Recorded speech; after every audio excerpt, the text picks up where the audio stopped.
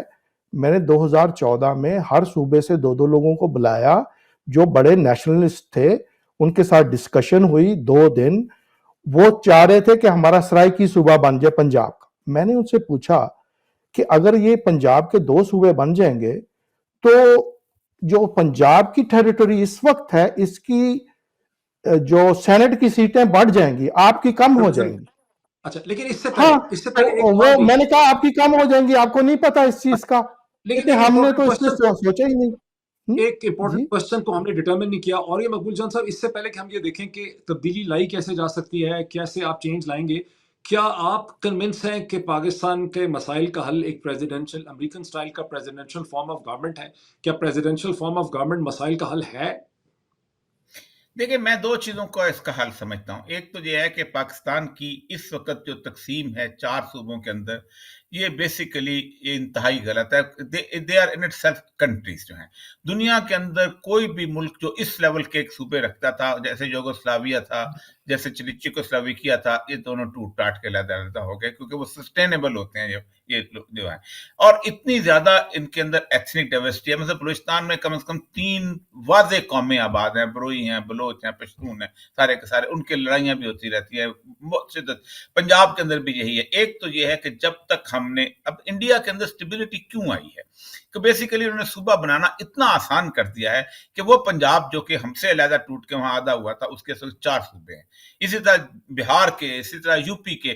ایک تو یہ ہے کہ جب تک آپ ان کی ایتھنک لائنز کو نہیں توڑتے, اور وہ ٹریڈیشنل جو کہ ان کے پاور سینٹرز کے, لاہور پاور سینٹر ہے اس کو نہیں ختم ہونا چاہیے, کوئٹہ پاور سینٹر ہے اس کو نہیں ختم ہونا چاہیے, پشاور پاور سینٹر ہے نہیں ختم ہونا چاہیے, کراچی. یہ جب پاور سینٹر زیادہ سے زیادہ کریں گے تو آٹومیٹکلی ایک لوز سی صورتحال بن جائے گی. پاکستان کو اصل میں یہ شروع دن سے کہ 4 قومیتوں نے مل کے بنایا, اس کا بالکل الٹا ہے. حالانکہ پاکستان, میں نے پنجابی ہونے سے انکار کیا تھا تو یہ ملک بنا تھا, ورنہ پنجابی تو بہت تھے. میں نے سندھی ہونے سے انکار کیا تھا تو یہ ملک بنا تھا. اصل مسئلہ یہ ہے کہ یا تو پہلے اس کو بیسس کے بنیاد پہ اس کو کھڑا کریں, اور دوسری بات یہ ہے کہ جہاں تک انہوں نے کہا نا, پہلی بات یہ ہے کہ 2/3 میجورٹی بھی اگر آپ لے لیں اور یہ کہیں تو آپ کی پارٹی جو ہے گی وہ اس کا بات کے ایک کسٹم نہ اٹھے گا سپریم کورٹ میں. آپ کی پارٹی نے الیکشن جیتا ہے, کانسٹیٹیوشن چینج, لیکن باقی جن لوگوں نے ووٹ نہیں دیا وہ نہیں. ہاں اس کے لیے آپ کو دوبارہ واقعی الیکشن, اور یہ سپریم کورٹ نے ہیلڈ کیا ہے بنگلہ دیش کی, اور انہوں نے کہا کہ نہیں, آپ اس کو پاکستان کی آئین بنانے کے لیے آپ کی کانسٹیٹیوشن بنی تھی, آپ دوبارہ بنگلہ دیش کا آئین بنانے کے لیے علیحدہ آپ یہاں پر انتخابات پھر وہ کرانے پڑیں گے, پھر پریپریشن کریں. یہ ایک ایسا لمبا آئیڈیالوجیکل صورتحال ہے, اس پہ ڈسکشن 3-3 4-4 دن بلکہ 3-3 4-4 ہفتے ہو سکتی ہے. ٹھیک ہے, لیکن بریک سے پہلے حفیظ صاحب آپ کیوں سمجھتے ہیں کہ پریزیڈنشل, دوسری بات ہے صوبوں کی بھی انہوں نے بات کی, آپ سمجھتے ہیں پنجاب کی ڈویژن نہیں ہونی چاہیے, وہ سمجھتے ہیں کہ نئے صوبے بننے چاہیے, جو 4 صوبے ہیں یہ خاصا ڈیفیکٹو قسم کا ماڈل ہے. بریک سے پہلے کوئکلی. جی میرے نزدیک جو اس وقت پاکستان کے 150 کے قریب ڈسٹرکٹ ہے نا, وہاں ڈائریکٹلی الیکٹڈ میئر ہوں ود پینل کے ساتھ, جس میں پولیس کمشنر, جس میں وہ لینڈ کمشنر, جس میں ایجوکیشن ہیلتھ کا کمشنر اور ایمرجنسی کا 5 کمشنر ہوں, تو وہ پاور ساری وہاں چلی جائے گی اور صوبے بنانے کی ضرورت نہیں ہے. اور پاکستان اس وقت جو جیوگرافیکل باؤنڈری لگ چکی ہے نا, اس کو توڑنا اگر بنانے ہیں تو پھر سندھ کے 2 بنانے پڑیں گے, پنجاب کے بھی 2, اور اسی طرح سب کے. لیکن وہ میرا خیال ہے کہ 10-15 سال بعد جا کے میں بھی یہ کام ہو سکے, لیکن فوری طور پہ حفیظ ہر صاحب ذہن میں یہ ڈسٹرکٹ, رکھیے کہ جس ملک میں آپ ہیں امریکہ میں, وہاں پر صرف میئر نہیں ہے شہروں کے الیکٹڈ, یہاں پر 50 اسٹیٹس کے ڈائریکٹلی الیکٹڈ گورنر بھی ہیں, اور ہر اسٹیٹ کے اندر بائی کیمرل لیجسلیچر ہے, الاسکا کو چھوڑ کے, جہاں ہاؤس بھی ہے اور سینٹ بھی ہے. نہیں, نہیں یہ ایکسپیریمنٹ میں کر یہی چکے ہیں. بات کہہ رہا ہوں کہ ایکسپیریمنٹ جب تنویر نقوی صاحب نے, مشرف صاحب نے بڑا زبردست ایکسپیریمنٹ کیا تھا, اور ہم ان سے لڑنے جایا کرتے تھے. اور ایک دفعہ ہوا یہ تھا کہ ہم نے کہا تھا independent office of the deputy commissioner جو پولیس کا تھا, وہ ہم نے کیا, اور وہ کم از کم 8 سال چلا اور واپس آ گیا. اس کی وجہ یہ ہے کہ رئیسانی میئر آ گیا تھا, اور اس کے بعد رند کی لڑائی تھی, تو اس نے کہا تھا 5 سال بعد کوئی دوسرا میئر آئے گا تو میں جاؤں گا. انڈیپینڈنٹ آفس کی اتنی ضرورت ہے جہاں پر الیکٹڈ بندے نے جو کچھ کیا ہے اس پورے پوز کر, اور جو انڈیپینڈنٹ آپ نے کمشنر کہتے ہیں پولیس والا, تو اگر آپ کا مخالف نون لیگ کا آ گیا پولیس کا میئر اور آپ ہوئے پی ٹی آئی کے, آپ کا تو نسلیں خراب کر دے گا وہاں پر.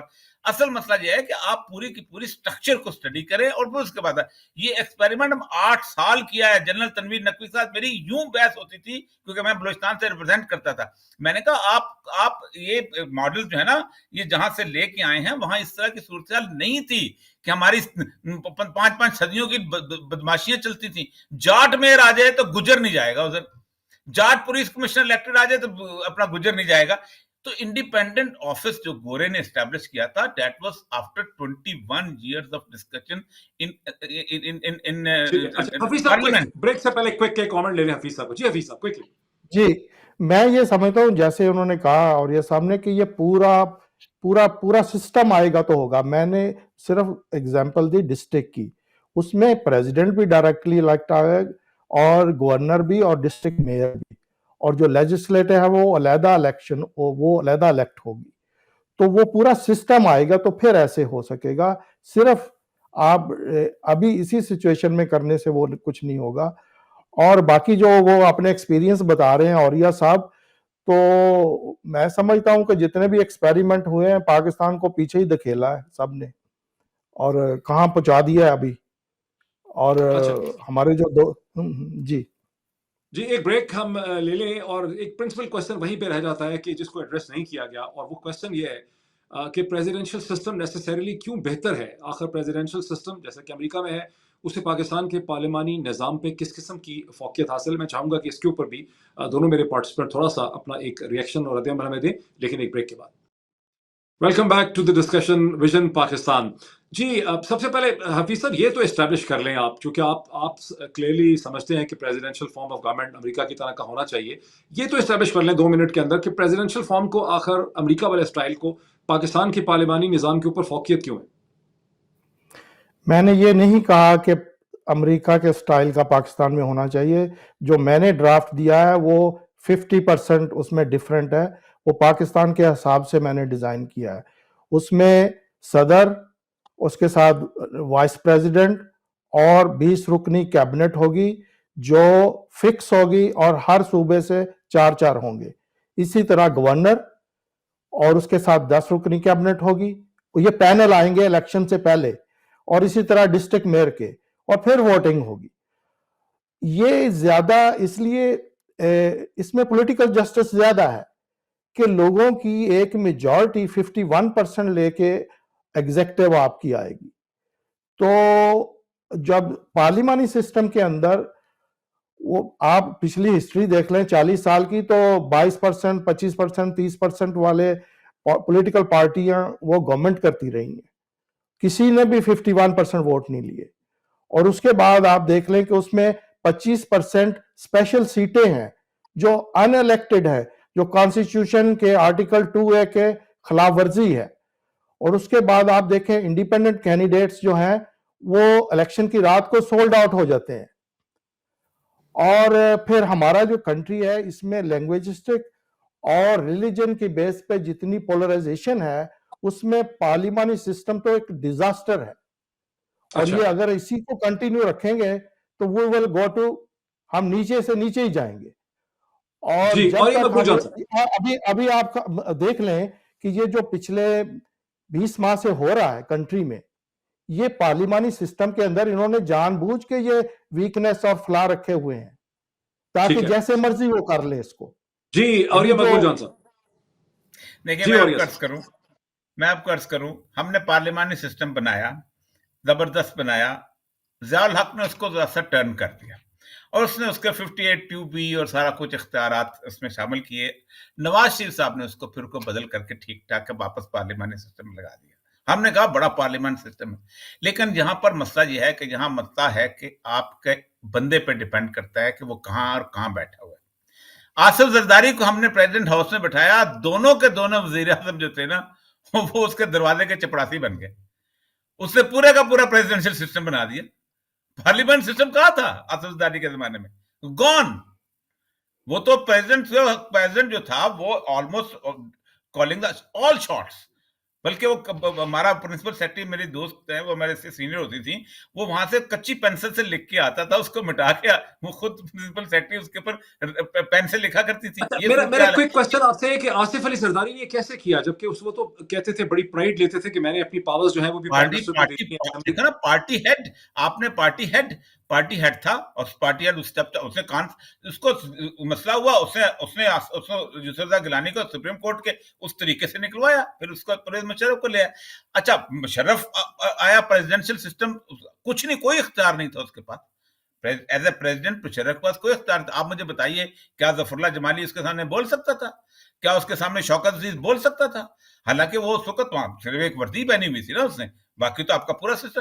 اصل مسئلہ یہ نہیں ہے. اصل مسئلہ بنیادی طور پر میں آپ سے یہ کہتا ہوں کہ کیا کیسے یہ ایک بڑا گریجول پروسیس ہے جس کو ہم نے کبھی نہیں ہونے دیا. اگر پاکستان میں گریجول پروسیس چلتا رہتا، میں سچی بات بتاؤں، بے شک ایسے ہی چلتا رہتا. میں آپ کو ایک مثال آپ کو دیتا ہوں. سبی میں تھا تو خیر بخش مری سے زیادہ اینٹی پاکستان نام کوئی نہیں ہے. بلوچوں کا بہت بڑا نام تھا. اس کا بیٹا چنگیز مری جو ہے وہ الیکشن لڑنے کے لیے آیا. لوگ جو تھے اس کے پاؤں کو ہاتھ لگاتے تھے کہ یہ بندہ جو ہے جی اپنا اس کو ووٹ دینا. تھمبنگ میجورٹی سے جیتا. اسی جگہ میں ڈپٹی کمشنر تھا 97 کے الیکشن کے اندر، سرو نہیں کر سکا. ایک ایسے بندے سے ہارا جس کا باپ پنجابی اور ماں سندھی تھی، بلوچ بھی نہیں تھا. تو یہ ایک پروسیس ہوتا ہے ویڈنگ آؤٹ کا، جو کہ وقت کے ساتھ ساتھ چلتا رہتا ہے. ذرا حفیظ صاحب کو مجھے ٹیز کرنے دیں اس میں. حفیظ صاحب دیکھیں، ابھی آپ نے دیکھا کہ سپریم کورٹ آف پاکستان کے پاس کہنے میں تمام پاورز ہیں. سپریم کورٹ ایک اٹانومس انڈیپینڈنٹ ادارہ ہے، اسی طرح سے الیکشن کمیشن آف پاکستان بھی ایک انڈیپینڈنٹ اٹانومس ادارہ ہے. لیکن جو سینٹر آف گریوٹی ہے پاور کا، وہ چونکہ ملٹری اسٹیبلشمنٹ کے پاس ہے. کوئی قانون ایسا لکھا ہوا نہیں ہے جس کے ذریعے وہ الیکشن کمیشن آف پاکستان کو بھی کنٹرول کر رہے ہیں اور سپریم کورٹ آف پاکستان کو بھی کنٹرول کر رہے ہیں. لیکن پریکٹیکل حقیقت ہے کہ وہ کنٹرول کر رہے ہیں، وچ ڈوٹیلز ود جو کہ اور یہ مقبول جان صاحب نے کہا کہ آصف علی زرداری کے پاس ریٹن پاورز نہیں تھی، لیکن آصف علی زرداری کے پاس پولیٹیکل کنٹرول تھا، اور اس کے دونوں پرائم منسٹر جو تھے وہ بالکل اس کے چپڑاسی تھے. اس پہ آپ کا کیا رد عمل ہے؟ پہلی بات تو یہ ہے کہ جتنے بھی پاکستان میں پریزیڈنٹ آئے ہیں مارشل لا کے ذریعے، وہ کوئی صدارتی نظام نہیں ہے. It's a dictatorship. You can't say that, don't mix up that one. دوسری جو آپ نے بات کی، یہ اس وقت ہوگا جب آپ کو ڈر نہیں ہوگا کسی کا، آپ نے ڈائریکٹلی ووٹ لیا ہوگا. اب جو پارلیمانی سسٹم کے اندر کولیشن گورنمنٹ ہے، وہ ان کو پتا ہے اس کی گورنمنٹ انہوں نے ہٹا ہے، اور اسی خوف سے وہ سارا جو ہے نا وہ نظام جو ہے وہ بڑا ویک ہوتا ہے، اور وہ ان کی ڈکٹیشن لیتے ہیں جو بھی اسٹیبلشمنٹ کی. تو کیونکہ ان کے ہاتھ میں ہوتا ہے سارا کچھ کہ ایک گروپ کو ادھر کر دیں تو گورنمنٹ گر جائے گی. تو جب یہ چیزیں نہیں ہوں گی نہ ڈسٹرکٹ لیول پہ، نہ صوبے لیول پہ، نہ کنٹری فیڈرل لیول پہ. جب یہ چیزیں نہیں ہوں گی تو پھر اب امیجن کریں کہ اگر عمران خان نے 4 کروڑ ڈائریکٹلی ووٹ لیے ہو، کسی کی جرت نہیں ہوگی اس کو آ کے کچھ مطلب ڈکٹیشن دینے کی کسی بھی معاملے. تو یہ ویکنیس ہے اس کی. وہ آپ دیکھیں، وہ آپ اس کی ہسٹری دیکھیں، وہ خود ہی مانتا ہے کہ اس کو سب کچھ پتا تھا شروع دن سے. Why he was taking on کہ چلیں کوئی بات نہیں، ان کی باتیں مانتا رہا. حالانکہ اگر وہ چاہتا تو پہلے دن ہی وہ کچھ بولڈ سٹیپ لے سکتا تھا کہ ایٹ لیسٹ پنجاب کے اندر وہ ڈسٹرکٹ میئر کے الیکشن کروا دیتا. اس میں کوئی کانسٹیٹیوشن امینڈمنٹ نہیں چاہیے تھی. میں وہ اس پہ ذرا چاہتا اور تو اسمبلی توڑ دیتا. لے کر جاؤں بہرحال اس اس چیز نے کو. کچھ نہیں کیا. اور جی یہ مقبول جان صاحب، ایک بنیادی جو چیز یہاں پہ فرق ہے امریکن پریزیڈنشل سسٹم میں اور برطانوی پارلیمانی نظام میں، کہ پرائم منسٹر ڈائریکٹلی الیکٹڈ نہیں ہوتا بلکہ اس کو ہاؤس الیکٹ کرتا ہے، جس کی وجہ سے پاکستان میں سازش ہوتی ہے. یہی چیف منسٹر کی صورتحال ہے. جبکہ امریکہ میں پریزیڈنٹ اور گورنر ڈائریکٹلی الیکٹڈ ہوتے ہیں، وہ لوگوں کا ووٹ لے کر آتے ہیں. میرا خیال ہے ایک سینٹرل پوائنٹ ہے. اس پہ آپ کیا کہیں گے؟ دیکھیں، پہلی بات یہ ہے کہ میں نے پہلے بات چھڑی تھی کہ امریکہ کو آپ دنیا کے کسی دوسرے ملک سے کمپیئر نہیں کر سکتے. کسی ملک بھی کسی دوسرے ملک سے کمپیئر. امریکہ کا سسٹم آپ اٹھا کے برطانیہ میں نافذ کر سکتے ہیں؟ کبھی نہیں کر سکتے. فرینچ سسٹم جو ہے، انہوں نے سب سے پہلے صوبے توڑے، فیوڈم توڑی، ختم کیا، پر نہیں نافذ ہو سکتا. آپ مجھے بتائیں 1973 کے اندر سوئٹزرلینڈ میں عورتوں کو ووٹ دینے کا حق حاصل ہوا. 1973 میں کیا یورپ میں یہ نافذ ہو سکتا تھا؟ اپنے ملک کو ہم نے اپنے حساب سے سوچنا ہے. اور یہ جو کانسٹیٹیوشن ڈرافٹنگ ہوئی ہے، یہ ڈرافٹنگ جو ہے وہ لیٹر پیریڈ سے ایوالو ہوتی رہی ہے دنیا کے ہر ملک کے حساب سے. میں اپنے مسائل کے حساب سے میں آپ کو بتا رہا ہوں کہ ہم کہاں ہیں، ہم کیا کر. حالت آپ کی یہ ہے کہ آپ کے پاس 2/3 میجورٹی نہیں تھی، اس کے پاس ذوالفقار علی بھٹو کے پاس 2/3 میجورٹی نہیں تھی نواز شریف کے پاس. تو اب یہ لوگ تو آئے رہے ہیں. اور میں نے تو پریزیڈنٹ زرداری کی آپ کو بات کی. پھر اس کے بعد یہ ہے کہ یہی لوگ ہیں کہ جو وردی کے اندر لوگوں کو الیکٹ بھی کرتے رہے، سب کچھ کرتے رہے. پاکستان کے اندر سب سے بڑی مسئلہ یہ ہے کہ Pakistan is not a welfare state, it's a security state. اور ہمارے ہاں جو ایک قسم کا تھریٹ پرسیپشن کریٹ کر کے مرغی کے بچوزوں کی طرح ہم کو اکٹھا کرنے کی کوشش کی جاتی ہے. اور سب سے بڑی بات یہ ہے کہ ہمارے کم از کم 2 صوبے ایسے ہیں جن کو انگریز نے صوبہ کنسیڈر نہیں کیا تھا، اسٹریٹجک ایریا کے طور پہ کیا تھا کہ وہاں ہماری مرضی کی گورنمنٹ ہونی چاہیے، کیونکہ بارڈر ایریا ہے، روس آ رہا ہے، فلاں آ رہا ہے، اب بھی یہی ہے، افغانستان آ رہا ہے. تو یہ اتنے بڑے مسئلے ہیں، اس کے اوپر سیریسلی تھنک. میں مانتا ہوں ہو سکتا ہے کہ پریزیڈنٹ اور پارلیمانی کو ہائبرڈ سسٹم نکل آئے کو ہمارے اس کے مزاج کے مطابق باقی چیزوں. لیکن ایک چیز جو پریزیڈنٹ سسٹم کو سپورٹ کرتی ہے کہ ہم سارے کے سارے کرزما پہ جاتے ہیں، اور کرزما بڑی امپورٹنٹ چیز ہے. اور لیکن کرزما کا مسئلہ یہ ہے کہ صرف 3 نکلتے ہیں. قائد اعظم ہے، بھٹو ہے اور عمران خان ہے. پیچھے تو کرزما ہے ہی نہیں، اور کرزما کا ہم نے گلا گھونٹتے ہیں کہیں نہ کہیں. تو اس میں ایک ہے کہ کرزما کے ساتھ اگر ملے پریزیڈنٹ پھر تو ٹھیک ہے.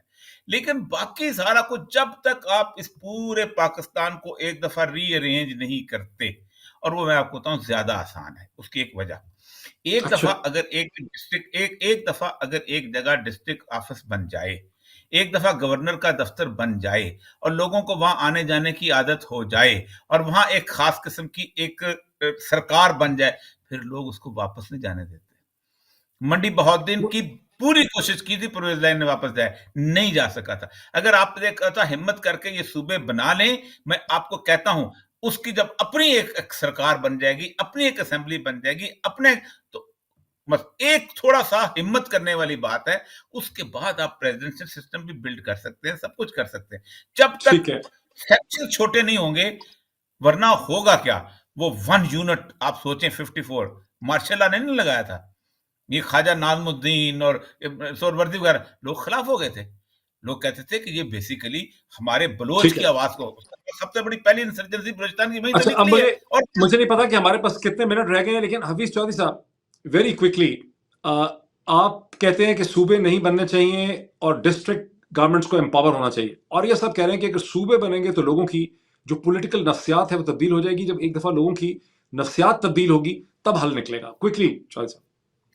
جی، میں یہ کہنا چاہوں گا کہ یہ ایک حدیث بھی ہے کہ کولیکٹیو وزڈم جو ہے نا وہ کبھی غلط نہیں ہوتی. جب ہم پارلیمانی سسٹم کی بات کرتے ہیں تو ہم 266 حلقوں کی بات کرتے ہیں، اور ہم کہتے ہیں کہ یہ جو 266 لوگ آئیں گے یہ آ کے کانسٹیٹیوشن بنائیں گے. اس کی بجائے ہم یہ دلیل کیوں نہیں مانتے کہ 70% لوگ اگر ووٹ کریں اس کو ریفرینڈم میں کسی ڈرافٹ کو تو وہ کانسٹیٹیوشن ہوگا. اب ان میں سے کون سا کانسٹیٹیوشن بہتر ہوگا؟ میرے نزدیک جس کو 70% سے اوپر لوگ جو ووٹ کریں گے، نہ کہ وہ جو کانسٹیٹیوشن جو ممبر ہیں وہ اپنا مفاد دیکھیں گے. اور جہاں تک وہ بحث ہے کہ جی صوبے ابھی جو بنانے جو اور یہ سب کہہ رہے ہیں، تو یہ ڈیٹیل ڈسکشن ہے. جب اس کے اوپر کام ہوگا تو جو میں اپنے ڈرافٹ کی بات کر رہا ہوں وہ ضروری نہیں کہ وہی ہو، لیکن اس میں ڈسکشن ہوگی آگے مطلب وہ ایسے جیسے ہم کر رہے ہیں تو اس کا ایک پھر فائنل بنے گا. پھر فائنل وہ ایک پارٹی لے کے جائے اپنے مینیفیسٹو میں اور یا اس کو، لیکن یہ ہمیں کرنا پڑے گا، ورنہ جو آپ نے حشر دیکھ لیا 3.5 4 سال عمران خان رہا لیکن وہ ناکام ہو گیا. ابھی بھی وہ آئے گا تو اس کے ذہن میں یہ ہوگا کہ جو میں پہلے کرتا رہا ہوں وہ ٹھیک تھا، تو لیٹس کنٹینیو. یہ مجھے بہت بڑا کلیئر ہے. بالکل صحیح. اچھا میں حدیث کے مسئلے کے حدیث کی بات آ گئی ہے، حدیث کی بات آ گئی ہے. انہوں نے حدیث کیا ہے، وزڈم اس کے اوپر نہیں ہے. قرآن بڑا واضح ہے اور حدیث بھی یہ ہے. سواد اعظم کا ایک لفظ ہے کہ سواد اعظم جو ہے میرا وہ قرآن کہتا ہے وَإِن تُطِعْ أَكْثَرَ مَن فِي الْأَرْضِ يُضِلُّوكَ عَن سَبِيلِ اللَّهِ. اے نبی اگر تم زمین پر بسنے والوں کی اکثریت کے پیچھے جاؤ گے تو تم یقیناً گمراہ ہو جاؤ گے. اور یہ صاحب میرے پاس چونکہ اب ہمارے پاس صرف 2 منٹ ہے، میں صرف یہ چاہتا ہوں کہ چونکہ آپ گراؤنڈ پہ ہیں لاہور شہر کے، میں اس پہ کاؤنٹر کوسچن کرنا چاہوں گا ڈاکٹر صاحب کا. وقت ہمارے پاس بڑا کم ہے، کوئکلی کر لیں. 30 سیکنڈ. قرآن مجید کا 2/3 حصہ ایمانیات سے بحث کرتا ہے. اس کے بعد کوئی 20% ہے جو ہماری سوشل لائف کے اوپر ہے کہ کیسے شادی ہوگی، طلاق ہوگی، وراثت، یہ وہ. صرف 5% ہے جو آپ کو پرنسپل دیتا ہے کہ پولیٹیکل، اکنامیکل اینڈ سوشل جو سسٹم ہوگا، وہ لا آف دی لینڈ جو ہوگا وہ اس وقت کے عوام طے کریں گے. یہی ڈیموکریسی ہے. آئی بلیو آن دیٹ کہ عوام طے کریں گے. قرآن سنیں یہ لمبی بحث ہو جائے گی. قرآن کہتا ہے من لم یحکم بما انزل اللہ فاولئک هم الکافرون. جو چیز ہم نے نازل کی ہے جو لوگ اس کے مطابق فیصلے نہیں کرتے وہی تو کافر ہیں. اولئک هم الظالمون وہی تو ظالم ہیں. اولئک هم الفاسقون وہی تو فاسق ہیں. قرآن تو 3 ڈگریاں دے رہا ہے. آپ نے کس نے کہا کہ میجارٹی لوگ اس کو فالو کرتے ہیں نا. اب وہ اقبال کے بقول اقبال کے اسلام کا نظام ہے وہ تو ویسٹ میں نافذ ہے. جس کا بھی نافذ ہے اچھی بات ہے، اچھی بات ہے. میں کب کہہ رہا ہوں اچھی بات ہے؟ میں نے کہا تھا کرتے، وہ کہتا ہے اللہ کو اللہ کہتا ہے کہ وہی تو ہے. اچھا بر جی آپ کیا کہہ رہے تھے؟ یہ لمبی میں سب یہ چاہ رہا تھا کہ ہمارے پاس اب 1.5 منٹ ہوگا، کوئکلی یہ سم اپ کر دیں کہ کیا آپ اس الیکشن کے نتیجے میں آپ سمجھ رہے ہیں کہ یہ الیکشن سلیکشن ہو رہی ہے اور اس کے نتیجے میں کیا کوئی تبدیلی آتا ہے؟ دیکھیں مجھے ایک خوف ہے اور میں نے خوف آج ایک جگہ بیان بھی کیا ایک محفل میں بھی، اور کہ مجھے لگتا یہ ہے کہ الیکشن کے دن جو صورتحال بلٹ اپ ہونی ہے اس میں کہیں کوئی 12-1 بجے کے قریب 2 بجے کے قریب زبردست قسم کی خریزی کی صورتحال نہ بلٹ ہو جائے جس کے بعد وہ شام تک وہ الیکشن جو ہے ختم ہو جائے. اس لیے کہ پاکستان کی ایڈمنسٹریٹو جو مشینری ہے وہ کسی بھی قسم کی ایک شدید قسم کی دھاندلی کے نتیجے میں پیدا ہونے والی اپ ہیول کو قابو پانے کے قابل نہیں ہے. میں اپنی 32 سال کے تجربے سے کہہ رہا ہوں کہ 97,000 پولنگ اسٹیشن جو ہیں ان کے اوپر اگر کبھی ایک میں سے 25% بھی ہو جائے تو آپ ان کو ہینڈل نہیں کر سکتے. تو مجھے لگتا ہے کہ کہیں 12-1 بجے کے بعد آپ کہیں گے کہ نہیں اب حالات ایسے ہیں کہ یہ میرا ہنچ ہے، مجھے لگتا یہی ہے اور مجھے اندازہ بھی یہی ہے کہ الیکشن ہوں گے، دن مکمل ہو جائے. اللہ کرے خیر سے دل مکمل ہو جائے، اللہ کرے خیر سے. بہت شکریہ جناب علی مقبول جان صاحب جو ہے نا 80% وہ اس کو کنٹرول کرے گی. بہت شکریہ حفیظ چودھری صاحب کا بھی اور یہ مقبول جان صاحب کا بھی، ہمیں لاہور سے انہوں نے جوائن کیا. یہ ویژن پاکستان کا سیکوینس کا پہلا پروگرام تھا. ہماری ڈسکشن بہت ناکافی رہی لیکن انشاءاللہ پھر آپ سے ملاقات ہوتی ہے بہت جلدی. Thank you so much.